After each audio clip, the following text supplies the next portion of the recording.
क्षेत्र के नवोड़ी कोठी क्षेत्र में एक दर्दनाक हादसे में 3 मासूमों की जान चली गई। वहीं एक बच्चे की हालत गंभीर बनी हुई है। नवोड़ी कोठी इलाके में एक मंदिर में रोज स्थानीय बच्चे दर्शन के लिए जाते थे और इसी क्रम में 4 बच्चे भी मंदिर के लिए दर्शन पूजन के लिए पहुंचे थे। दर्शन पूजन के बाद वे मंदिर के पास ही खेलने लगे थे और इसी दौरान मिट्टी का एक टीला ढह गया और उसके नीचे दबने से 3 बच्चों की मौत हो गई और पास से गुजर रहे एक बच्चे ने ये सब देखा तो वो शोर मचाने लगा।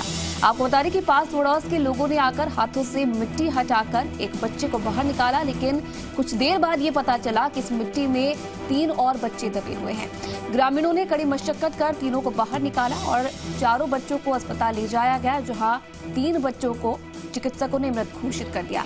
वहीं एक बच्चे को जयपुर के लिए रेफर कर दिया गया है। आपको बता दें कि घटना के बाद पुलिस के आला अधिकारी भी मौके पर पहुंचे और तीनों के शव सीकर के कल्याण अस्पताल की मोर्चरी में रखवाए हैं और इन शवों का पोस्टमार्टम आज होगा।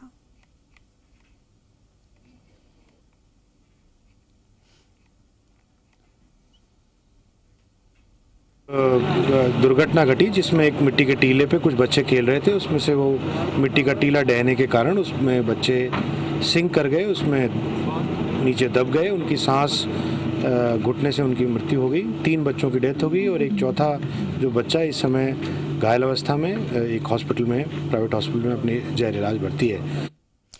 तो चलिए इस खबर पर ज्यादा जानकारी के लिए जी मीडिया संवाददाता संदीप हमारे साथ जुड़ रहे हैं। संदीप, दिन की शुरुआत एक बुरी खबर के साथ, जहां 4 बच्चे मिट्टी में जो मिट्टी रही थी उसमें दब गए थे, लेकिन 3 की इसमें मौत हो गई है, एक की गंभीर हालत बताई जा रही है। फिलहाल जो बच्चा घायल हुआ है उसकी स्थिति क्या बताई जा रही है? जी बिल्कुल, उसका इलाज अभी चौमू के एक निजी अस्पताल में जारी है और हालत गंभीर बनी हुई है। लगातार चिकित्सकों की देखरेख में उसका इलाज चल रहा है।